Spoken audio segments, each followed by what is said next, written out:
what's going on? Los Angeles, welcome in to the Rams Skinny, the Rams LAFB show here on the LAFB network. Happy Friday, all you beautiful people. We have football tomorrow. Battle for LA. I don't even know if that's like a thing anymore. That was like back in 2016, 2017 when both teams moved here. There was that kind of slogan. Not sure if it's necessarily true, but we get to say it because it's a battle on this network. Rams against Chargers at SoFi Stadium. Preseason game, but should still be fun. A lot of storylines to get into, which we're going to talk about, and obviously excited to break down kind of what this game looks like, what to expect from the Rams, who will play from what we've heard and what we expect, who they can expect to play against in terms of Chargers players. So a lot of stuff to get into, a lot of fun, and always happy to have you with us. Most happy to have with me my co-host here with locks look a little shorter today. I know you didn't just get a haircut, but they look a little shorter, not as long. Did you do anything different? A few days ago, my barber actually flipped the side of my head in which the part is on. So don't adjust your cameras if you're expecting the hair to be a certain way, And I don't like it. I don't like that she just decided to flip the sides. But I'm just gonna roll with it. And I'm gonna go with it for a month and then tell her to fix it. I mean, it looks great. It looks great, but she went rogue, huh? Just totally went rogue on you. No heads up. Yeah, exactly. I didn't think they had such freedom. Who would have thought? Did you tip her? Yeah. Good. She's really nice. Yeah, worth it. You don't want to piss off your barber. That's a bad person to probably piss off. My daughter does my hair now, so I really don't want to piss her off. But luckily, mine's pretty easy. It's just you can't really change anything. Yours is probably a little cheaper than mine too. It is cheap. Yeah, did it this morning, so it takes a little longer, a little messy. I got nicked a couple times in the back of my head as she was with the razor trying to do things. But She's anyway, 4 years old. 4 years old. Nice. Got her trained early. Wow. Getting those ambitions high for. Hey, barber's a great job though. I mean, it's always going to be needed. Yeah, exactly. Those are kind of the things nowadays, especially since we're in this industry, which I love so much and I wouldn't trade it, but just seeing the volatility of this industry and how hard it is to like make any real money. Like you want your kids to like pick something that's just always going to be needed, that like no matter what is going on in the world, like is a need point. Obviously, if you don't love it, don't do it. But if you can find something that you love that is a necessity, that's what you should go into. Yeah, definitely. And this is not a necessity. No. We think it is. All you guys listening, hopefully it is a necessity to get you through your day. Not that I hope your day is bad, but hopefully this just helps. Send a shout out to all of our lovely listeners. You guys have been showing up for us every week, twice a week. Our listenership is really fantastic. It's and the growth is still happening. So appreciate you guys. Keep telling your friends, keep showing up for us, and we'll keep working hard for you. Yeah, tell your friends, tell 10 more friends. So we will obviously all season long, 2 episodes every week. We're going to do a live show every week as well. Plus, we're going to start doing a little more short form stuff on the channel, short form video. Kind of, we have all of our article content, digital, written content on LAFBnetwork.com. We're going to kind of transform that into more video content for the channel. So hopefully, if you don't like reading and you don't want to just go to LAFB Network to read, we can hopefully just give you more news, information, rumors in video format. Like a lot of great other YouTubers do, but hopefully you'll enjoy that. So it's not just, 2 shows a week. We're going to have hopefully something every day up on the channel that involves your Rams. So if you have anything that you want to see, please drop it in the comments below. You can hit us up on Twitter at RL Anderson, LAFB is Skinny T, at Ryan Dyer, LAFB is myself. Always love the input. Some of you guys probably have phenomenal ideas that we just haven't heard or haven't thought of. So we'd love to hear those. If like, hey, we want to weekly 3-minute segment on this or injury reports or whatever in video format, we would love to hear that. So, and just if you hate us or hate what we're doing, you can drop that too. So who knows if we'll change it, but we'll read it. I can't change much about myself. So if you're not liking it, apparently your barber tried, she tried to change it up without even telling you. So, show is always brought to you by our friends at BetOnline. Head to betonline.ag today. Football is here again. We're not here recommending what to bet. We're not giving betting advice, and I certainly would not recommend betting on preseason. But you can do all of it at betonline.ag. Win some money, hopefully take some home. The one thing we are saying, Matthew Stafford MVP. We like the odds there. Rams win total over under 8.5. We like the over there. That's where the advice stops. But betonline.ag. Tell them the guys over at the Rams LAFB sent you. All right, baby. Live football, kind of a weird time, 4:05 Pacific time tomorrow at SoFi. It's a Saturday game, so that's kind of like it's not on the usual 10 a.m. or 1 p.m. Schedule like it is on Sundays. So a 4:05 kickoff. A lot of fun storylines, Skinny T. Obviously, we won't see any starters again.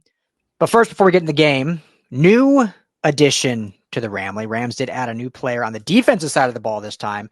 Carlos Watkins, 6'3", 305, big boy, formerly with the Dallas Cowboys, drafted by the Houston Texans out of Clemson in 2017.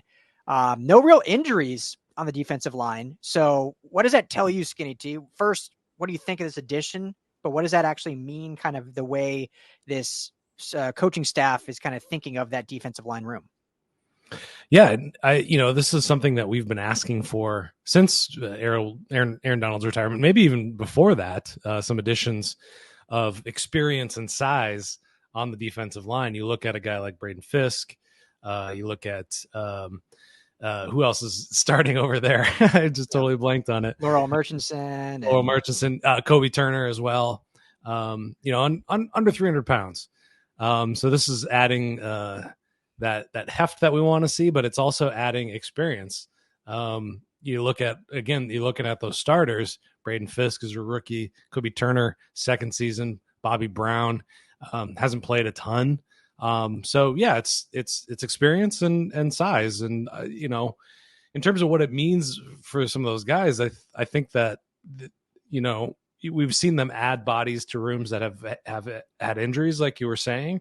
This is not one of those. So this is definitely a play towards, they've noticed that they're lacking in this spot. So, is he a game changer? Is he a needle mover? Is he any of those kind of big change? He's not a superstar. He's not a Pro Bowler. He's not All Pro, but he's a solid guy with tons of experience. So I like it. Yeah. I mean, here's a guy last year, obviously, which is probably why he was a free agent. Not a ton of production, only around 40 snaps last year, 4 tackles, I think.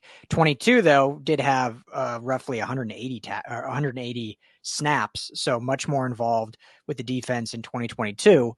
And, I think at minimum, Skinny, this is something that can potentially light a fire under some guys that maybe they haven't seen from. I mean, we've been talking about Bobby Brown, it feels like, since the day he was drafted, but certainly since the day Aaron Donald retired, as like, is Bobby Brown's moment to shine, to step up.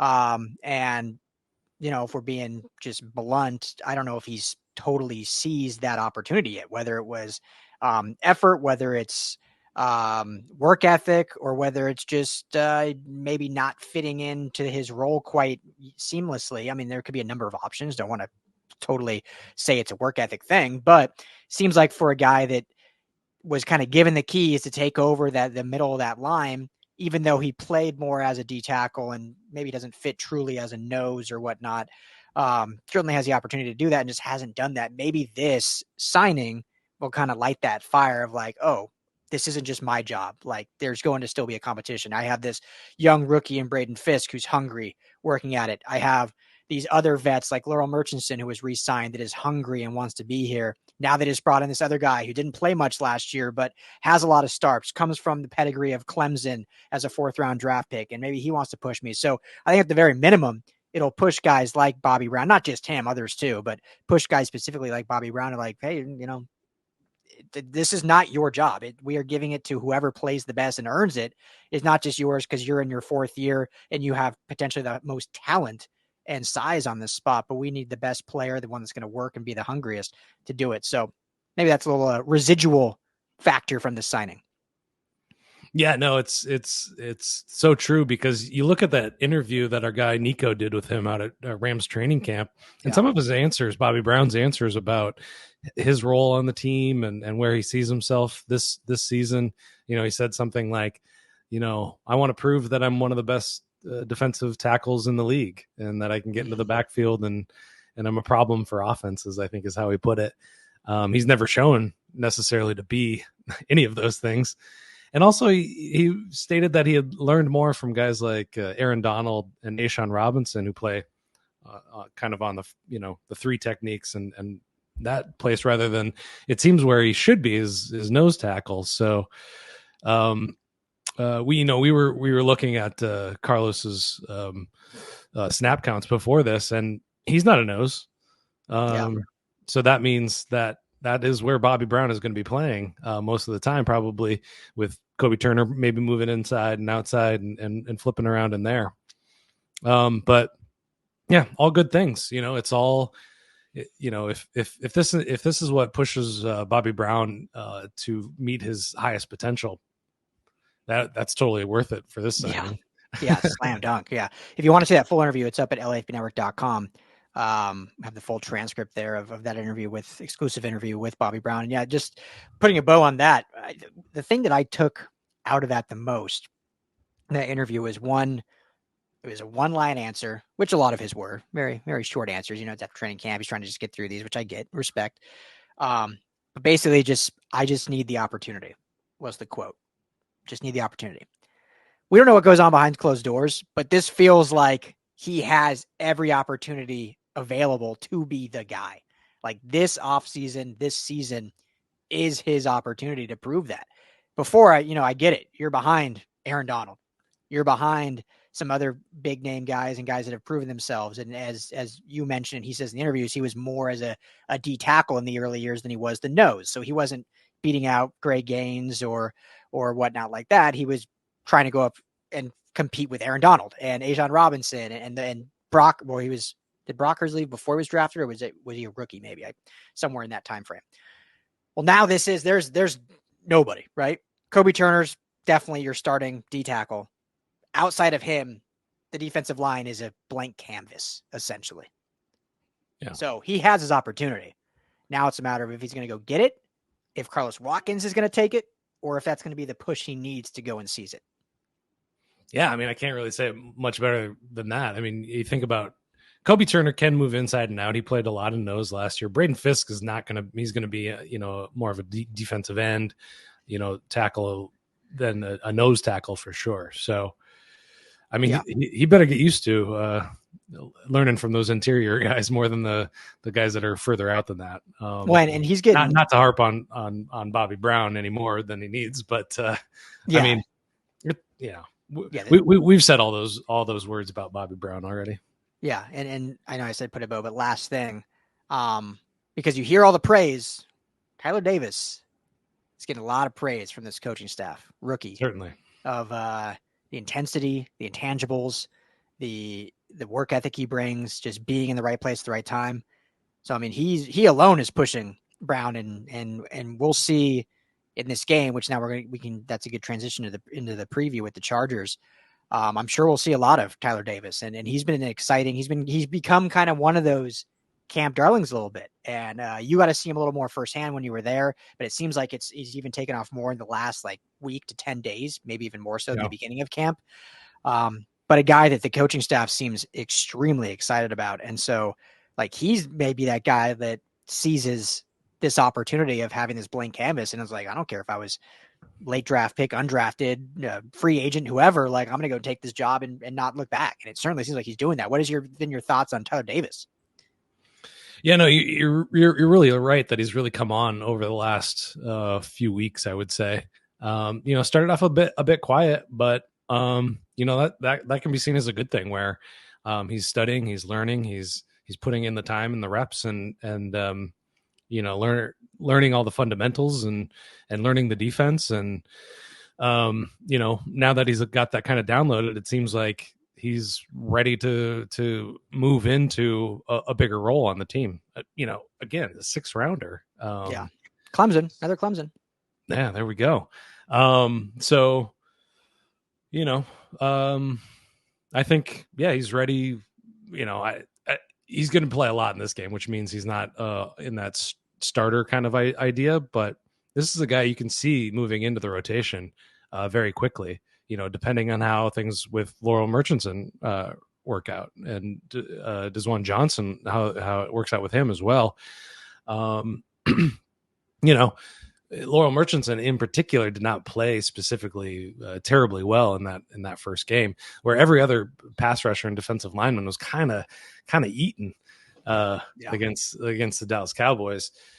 And he didn't really kind of make that impact that you'd want to see out of this guy that's been around for 2 years now. So, it's the defensive line rotation specifically. I think we're pretty much set on who the 2-3 starters are going to be up front, but the rotation, which is what McVay and Shula really want to see, is a strong rotation, because certain skill sets are better on certain downs, and you see that across the league. I mean, there's not really a 3-down, nose tackle anymore.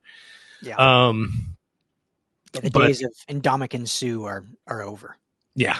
Unless you are Ndamukong Suh, which you don't see that anymore. So, yeah, it's the thing about the preseason just gets me so jacked for the regular season, just to see what this really looks like.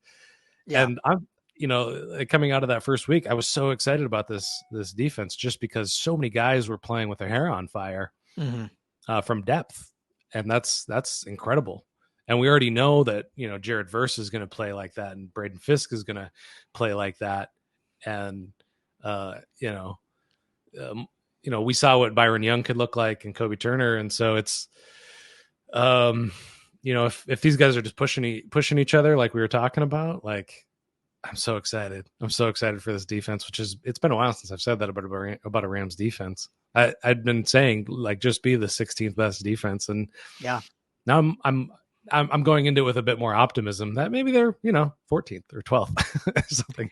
Yeah, I mean, it's so hard to tell this early in preseason when you're not playing a lot of or any starters on both sides. I mean, even the Rams haven't played their like main starting defensive guys, but we see a little bit of the scheme. Obviously, it's going to be much more vanilla than what they're going to show on game days, but the intensity, like you mentioned, the hair on fire, the intangibles that aren't necessarily scheme specific or talent driven, that are just like lunch pail guys, right? That we've been talking about for a year. Like this is becoming a lunch pail type team, a Midwestern Steel City type team, not just the glitz and glam of LA, as we call it.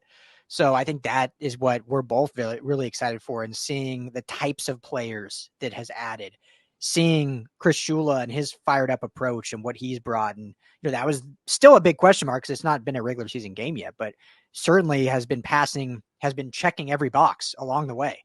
And I think that's all you can ask for at this point. And so that's what's exciting. Now, as we look to this Chargers game, here's what I'm really curious, Skinny, because last week the Chargers against the Seahawks started 4 of 5 of their starting offensive linemen. The only one that didn't start was Bradley Bozeman, their starting center. They started Rashawn Slater at left tackle, all the way down to Joe Alt, their 5th overall pick rookie, at right tackle. And so I'm curious, and I hope for the Rams' development and tape sake, the Chargers do that again, so we can really see this defensive line go up against starting quality offensive linemen. Because if they're able to do what they did last week against the Cowboys, against literally, if those same 4 guys start, 3 of those were first-round picks, with Slater, Zion Johnson, and Joe Alt. And Trey Pipkins was a 3rd-round pick who's now in year 5 and transitioned to guard from tackle.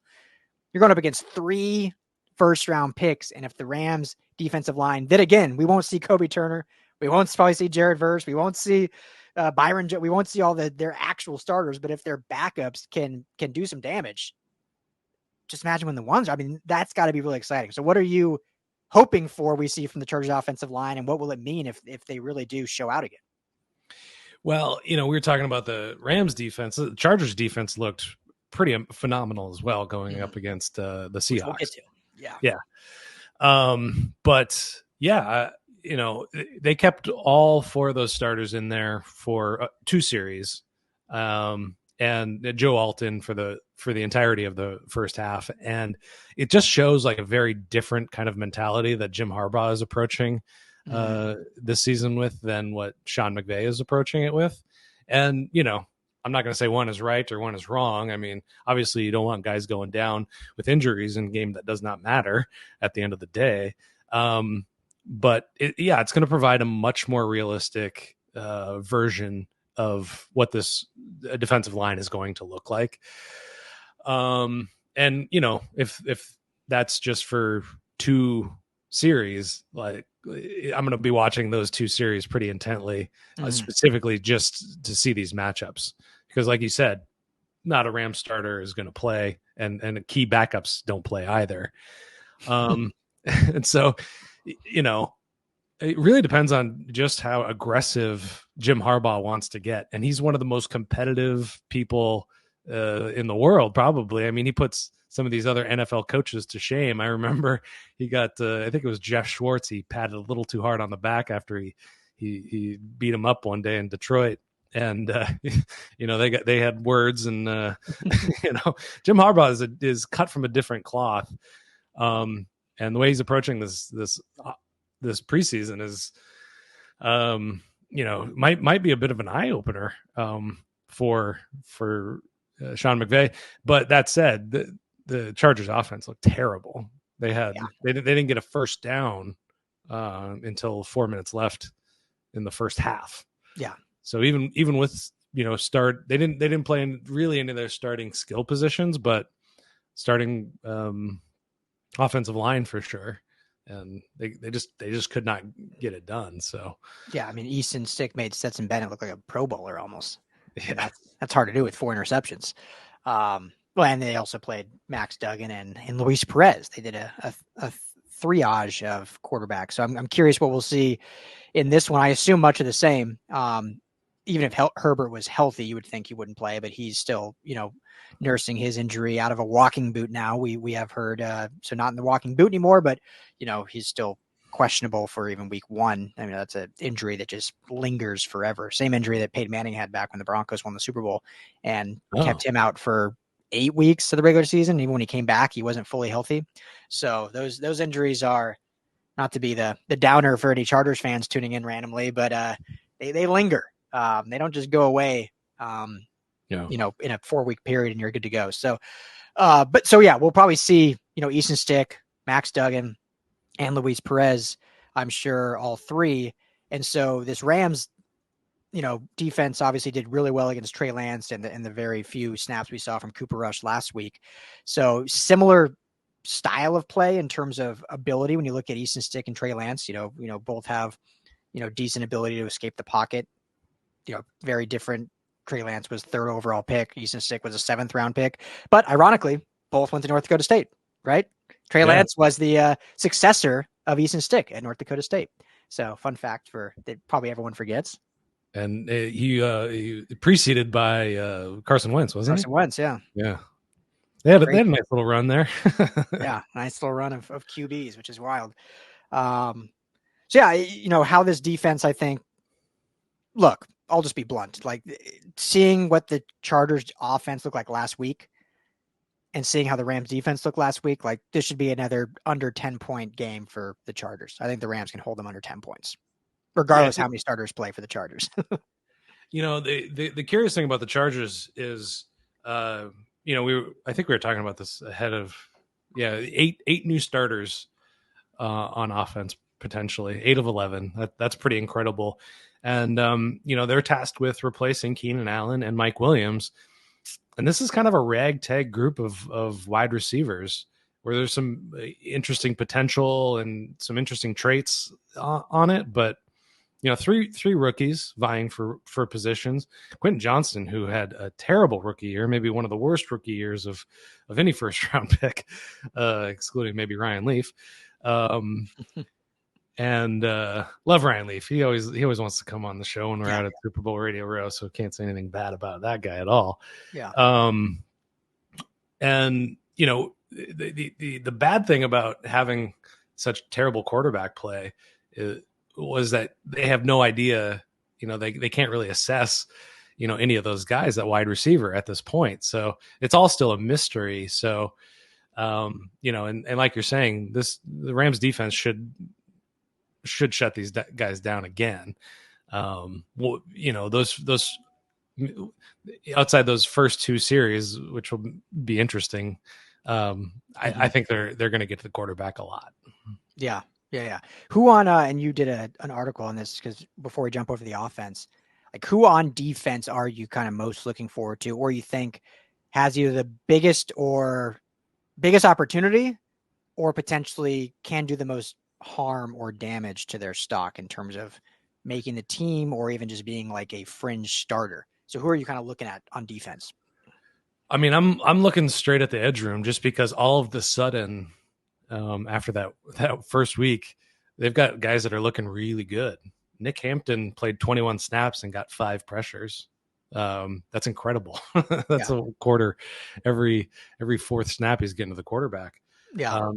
So that's going to be a really intriguing room. They held on to 5 guys last year, but you add Jared Verse into that, and that kind of bumps everybody down. They also didn't play Brennan Jackson, and I don't know if that was like an injury thing or just because he's already solidified himself in there. So there's a lot of intriguing pass rushers that they're gonna get a interesting look at. O'Shawn Mathis, he is he competing for a spot? Zach Van Valkenburg, who led all Rams in pressures. He made the squad last year, but he's kind of on the outside looking in. So and Keir Thomas as well had himself a nice day. So it's going to be interesting to see how they kind of puzzle piece that room back together. And Michael Hoyt's always a question mark in terms of where they're going to have him play. They have him listed as an outside linebacker right now, which is a position he moved to once he dropped 60 pounds. He moved out of the interior of the defensive line. So I'm actually really curious how they're going to use him. He won't play in this game, but that's going to be a regular season question. So yeah, it's just amazing how quickly this room became really intriguing. Now I'm not going to go out on a limb and say that this is going to be one of the top edge rushing rooms, because currently they just don't have that proven guy, but that can change real quick. Yeah. I mean, like we said kind of at the top, like I really do hope the Chargers play, Alt and Slater for at least 1 to 3 series, because if we can see the pride of Appalachian State, Nick Hampton, going up against Joe Alt or Rashawn Slater and still getting pressures, then it's like, all right, this kid's for real and has developed into the NFL mold from a smaller school in Appalachian State and gives you that great depth behind Jared Verse and Byron Young. If Zach Van Valkenburg, what a great name, out of the Pride of Iowa, can prove that he can lead the team in pressures, and it starts off against Joe Alt or Rashawn Slater, then it's not just a fluke of, backups against backups. It's like this guy's doing it against first-round talent and starting talent. So I really hope that the Chargers do play some of their starters on the offensive line, because I think that'll give us a real clear picture of that edge depth, as you're alluding to. Now, in the secondary, starters or not, the Chargers are just a very unknown commodity at receiver. Lad McConkey looks like he's going to be their number 1 guy, 2nd round pick this year, rookie. Looks like he's going to be the number 1 guy. DJ Shark, I know who they signed, has had a really good camp as well. They're really excited about him.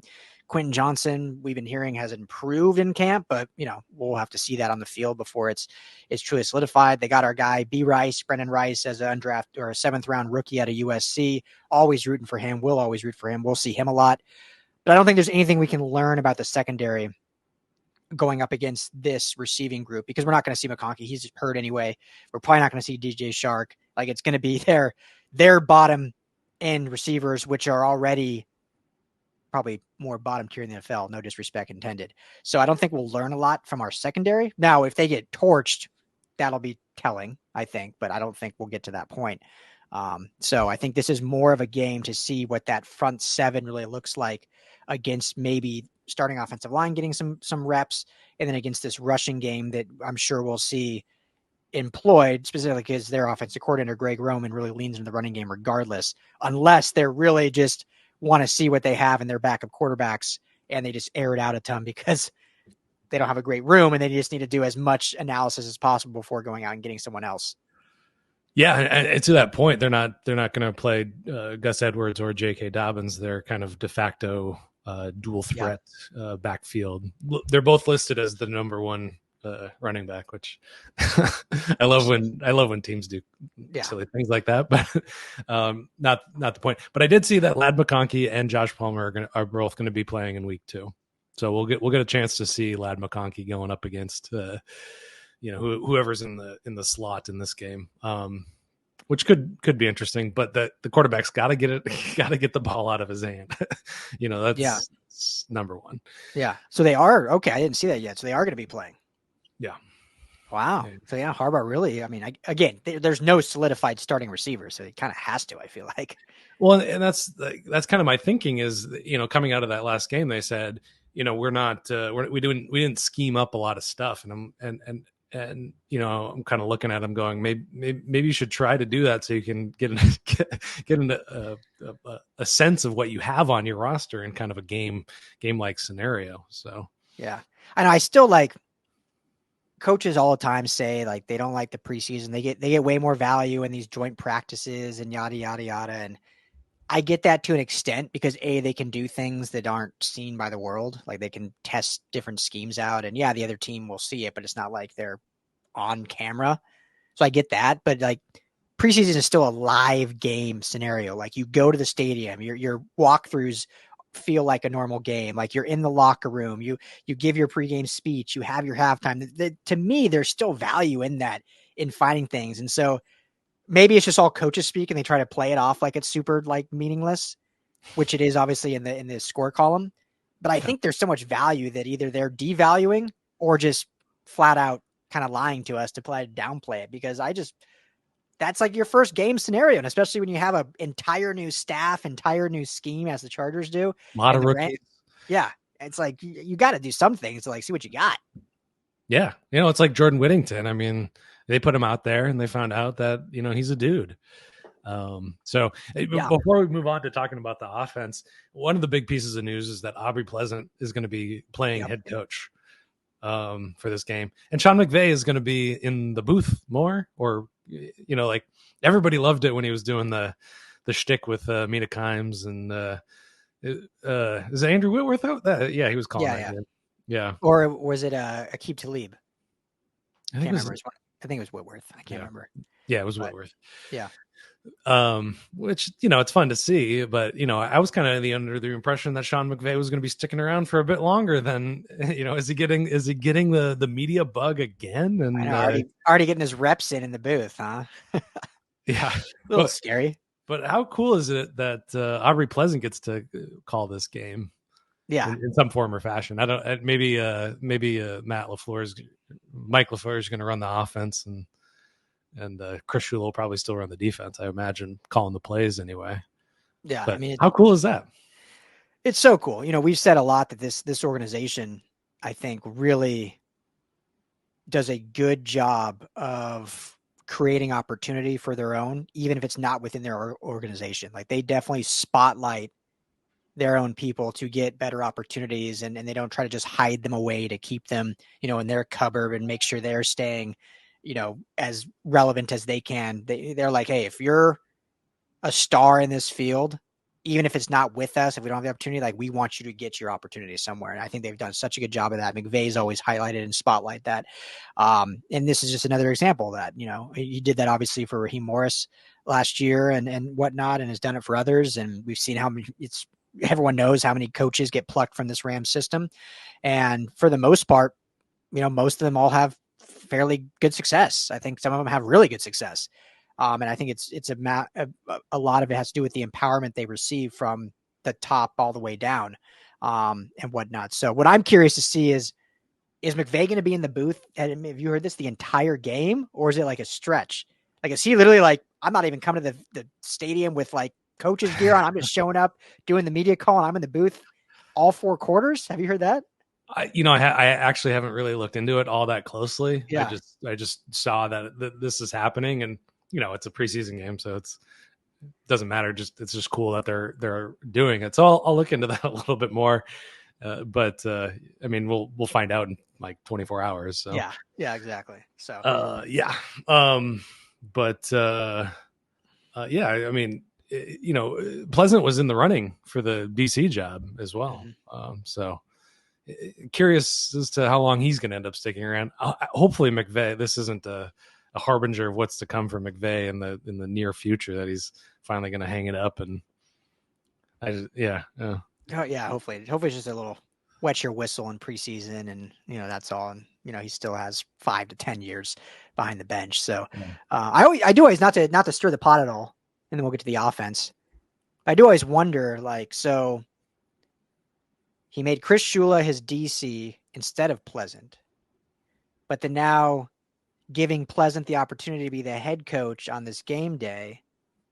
Like, I'm just curious if it's like, well, I gave Chris Shula his opportunity at DC, so I want to give Pleasant this opportunity, or like why it wouldn't be Chris Shula the one as like the head coach or so. Like, Yeah, I mean he's still new in the role, so maybe he just wants him to get enough experience in the DC's chair, so to speak, before handing off the reins.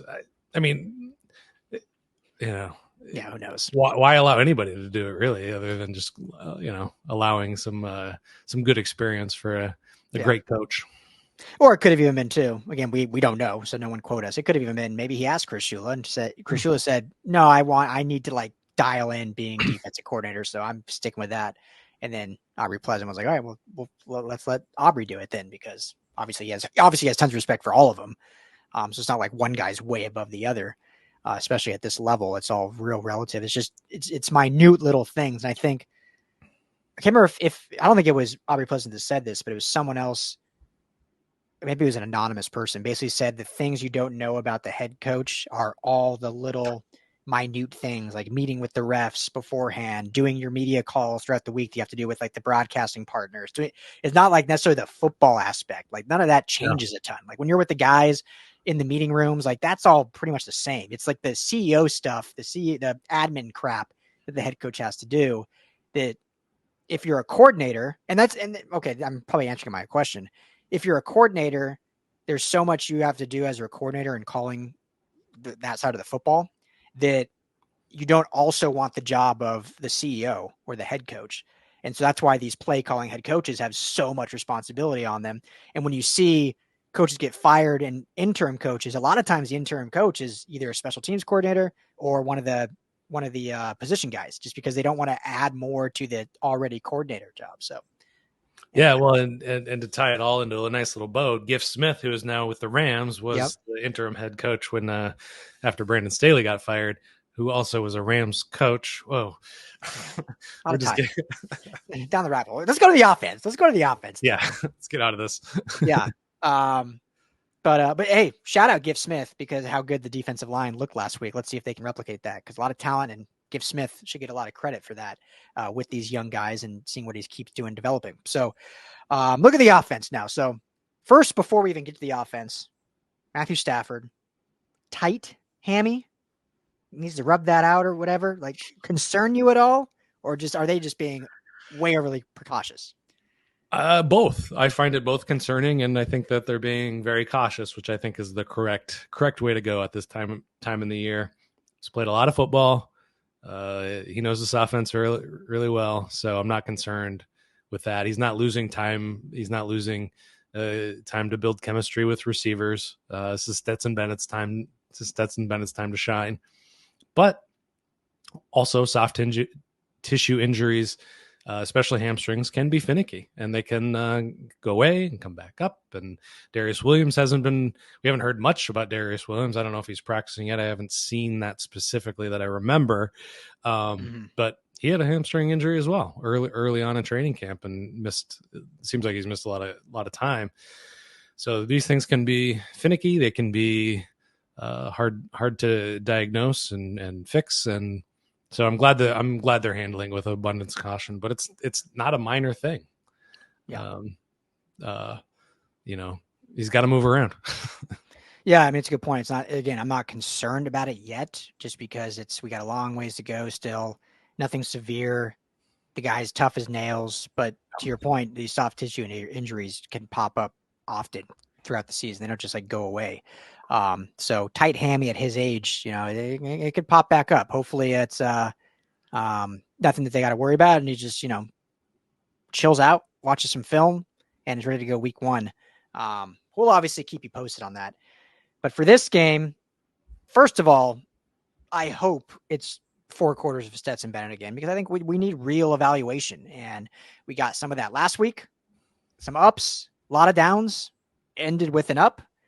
Now let's see how he can string together 4 more quarters. We know Jimmy Garoppolo is not going to play. I don't think we need to see anything from Dresser Wynn. Like, him getting playing time would be more of a congratulations from the Rams. Like, here's, you get a quarter of play in the NFL again.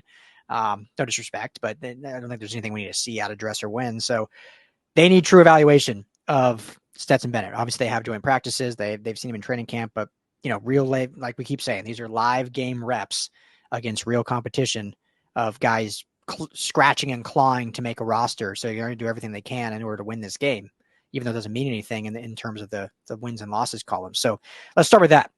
Do you think we see Stetson Bennett for all 4 quarters?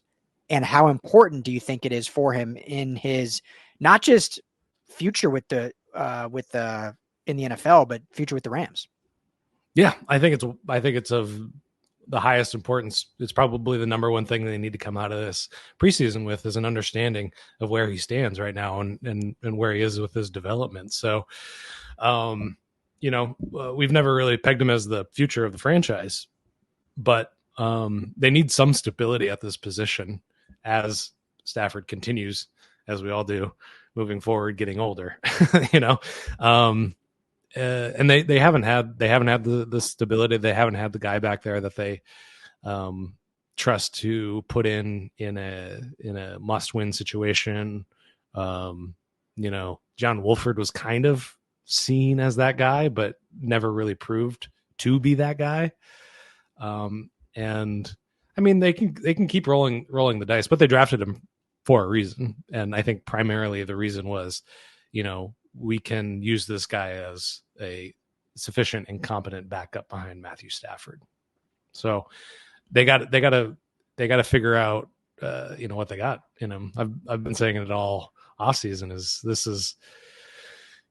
I understand why he took the year off last year, and I think that he did the right thing in doing so, but he's a year behind. Yeah. And he was an old rookie to begin with. That's a perfect segue. That's what I was going to say. Like, he's a year behind. He turns 27 in October. So I know a lot of people. Do you know how old Penei Sewell is? Well, I was going to say Jared Goff is 29. Yeah. There you go. I don't know about Penei Sewell, but Jared Goff's 29. I just came across Penei Sewell's age, and I was like, what? He's not even 24. 24. He's been in the league since 2021. That's true. Jeez, yeah. So he was barely 21 when he was drafted, I guess. That's crazy. Yeah, but so I mean, Jared Goff, 2 years older essentially than Stetson Bennett, and so that's not saying that he's too old to be a backup or anything. I'm not saying any of that, but you got to think about it. When he's due for his second contract, he'll be 29 for his second contract, not his third, his second. And so, do they know he's going to be the guy, not even the starter, but just a competent backup at that point? Because, as we just said, Stafford's dealing with hamstring tightness. First 2 weeks of the season, no Jimmy Garoppolo, suspended. You cannot go into week 1 having any doubt that your backup can at least string together a couple drives. I'm not saying be a hero. I'm not saying be the next Tom Brady that comes in and supplants the starter and takes you onto a Super Bowl run in their rookie year, second year. But you've got to have some confidence, a semblance of confidence that your backup can run the offense and not turn the ball over 4 times. So that's what they need to see out of these next 2 games. And that's why I would play him every single snap of all 8 quarters so that you can go into that week 1 game and saying like, all right, you're our backup. If this hamstring is a bigger issue than we think it is, we're not guaranteed to start the season 0-2. Like, we have a fighting chance to win these football games. It's hard. Backup quarterbacks. I mean, there's no guarantee. That's why they're backups. They're not starters. But you can tell the teams that have like better competent backups than others. And the Rams, for how good they've been at so many things, the backup quarterback position has not been one of them, which we've said many times. I'm sure people get sick of hearing it, but yeah. One of our writers, Ian, he wrote a piece last year predicting how the Rams could end up facing the Lions in the playoffs at the beginning of the year. I think maybe even preseason. That's and right. He nailed it. That's right. But this year he wrote a piece about how Dresser Wynn or Stetson Bennett, maybe it was Stetson Bennett, could be the starter in week 1. So hopefully his prediction powers are not you're right. And he are wrote not that as accurate. he wrote that in like April. Yeah. So I mean, maybe he's got an inside track or something, but yeah, that's neither here nor there. I want to see Stetson Bennett. His play was up and down. I actually thought he put together a pretty good first half, 110 yards. He did throw the 2 interceptions in there as well, but came apart in the second half for sure. But he showed some poise. He showed some poise to come back and finish off that drive with a TD. And the big question is he going to be under a lot more pressure than he saw in his first outing? Maybe the Rams backup offensive line is just phenomenal, or maybe that those guys that the Cowboys were trotting out there weren't of the highest quality. And like we said, Harbaugh is going to be a gamer regardless of what he does, and he's got some studs even though Mack and Bosa aren't going to be playing. They got Tuli Pelotu, fight on USC guy right there. Tremont Morris Brash, who's kind of making a name for himself. But they put up 14 pressures against Seattle. So it's kind of inevitable that he's going to face a bit more pressures than the 5 that he faced against the Cowboys. Yeah. And this Jesse Minter defense has definitely been one of the bright spots for Chargers throughout training camp. It's going to be a smash mouth defense. It's simple in terms of just guys being in the right place, not have to think too much, and kind of like what the Rams are doing, just with your hair on fire, fired up, running after the football and playing smash mouth football. So this is going to be a tough defense to go up against, as you alluded to, with those pressures. Only allowed 13 points last week. And so, it'll be interesting to see how this Rams offense bounces back and what we see from this receiving core, I think, which is my next question. Do you think we'll see Jordan Whittington at all? Do you think he's done enough where they're like, shut it down? We don't need to put any more tape on him. Like, he's good. He's on the roster. Or do you think they'll still, at this point, you kind of need some bodies. You can't not play anybody. But maybe he only plays, a few series. What do you think? Yeah, I think he's already earned his spot. I think both he and Tyler Johnson probably won't play a ton. I think maybe the first 1 or 2 series, maybe the first quarter. And then it's going to be the Drake Stoops, Wigless show after that. And I mean, I want to see more of Jordan Whittington for sure, but I don't know if that'll come to pass. And Xavier Smith is another name to keep an eye out for. He might be their leading receiver this time around, if in fact those guys are resting. So I don't foresee that. But can we get Tutu Atwell? Can we get a Tutu Atwell sighting in this game? Again, another name that who knows if he will or how much play, but in my opinion, I think he needs to. I mean, I think he needs to go out and prove something, because this is now proven to be a deep room. 4 months ago, it was 2 guys, and then, okay, who was really 3, 4, and 5? Now I feel like, okay, you got Demarcus Robinson, looks great. He's clearly wide receiver 3. Jordan Whittington has looked fantastic so far. Tyler Johnson has looked really good. So now you're fighting for 6. And is that Tutu? I'm not going to go into it a lot because we smashed that button a lot last episode.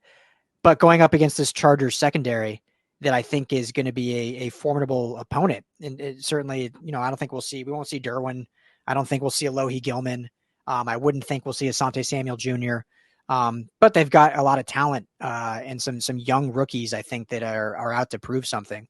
And so seeing this younger receiving core, even if it's a la Tutu Atwell going up against this young secondary with the Chargers, I think we can get a lot out of it and see some guys that can maybe separate themselves and show that they have that gamer mentality and can be that wide receiver 6 or 7 if they do keep 7 and bring you actual value come regular season. And the other side of that now is what we see in the special teams game. Like, do we see Xavier Smith as a true returner? Does he get any opportunities to return?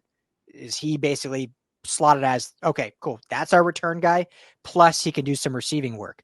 Or are they going to have someone that's like, okay, we have a return guy and that's it, they don't bring any value elsewhere?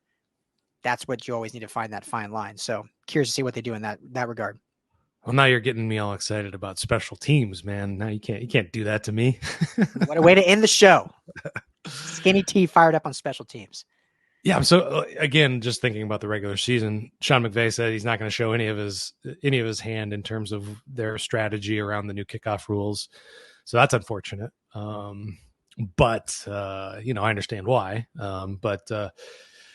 Yeah, it's special teams, baby. We'll see. But on that note, the Chargers have a really dynamic return guy in Darius Davis, who they drafted last year at TCU. And so the Rams will have opportunity to at least, I think, on the kickoff and punt team, really utilize how they run their systems and defense systems in terms of not letting return guys. I mean, they scared us last week, right at the end of the game. And so Darius Davis, 34-yard return. Yeah.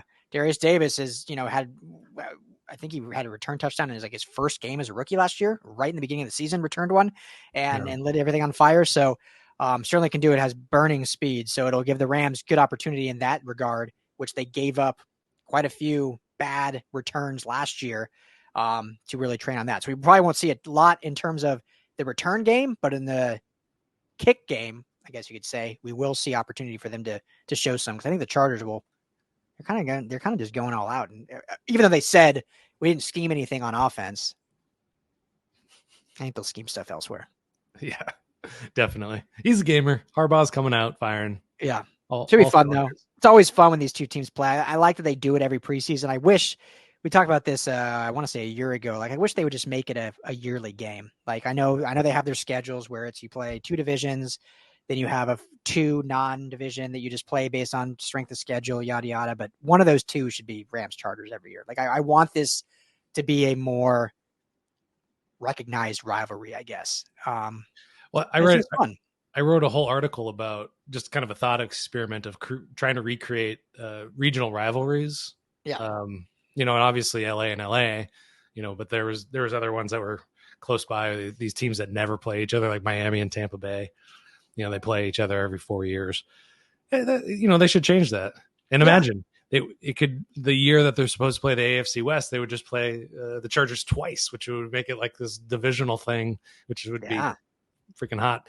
And, there's going to be 18 games in a season shortly. So there's definitely a possibility that, let's make Skinny T's plan happen for regional rivalries in NFL.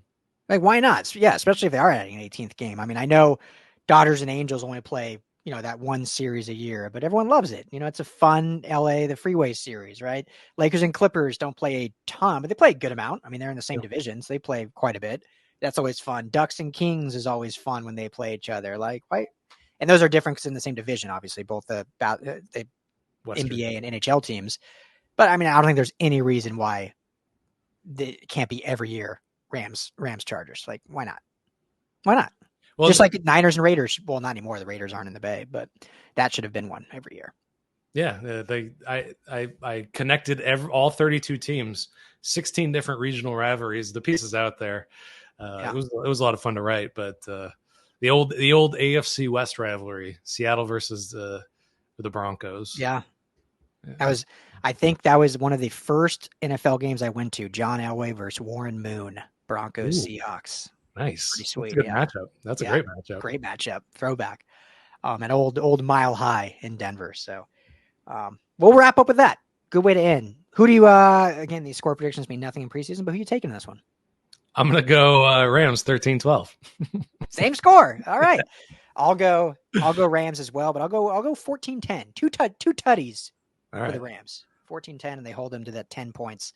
So thank you all for hanging out with us. A little longer show, fun previewing these two teams. Should be a fun game. A lot to learn. Hopefully we'll get to see a lot of what we were hoping to see and get some more knowledge of some of these younger players and where they slot in terms of depth and value heading into week 3 of the preseason. So we'll be back on Monday with our kind of recap and breakdown of what went down. Hopefully a 14-10 Rams victory, as I predicted.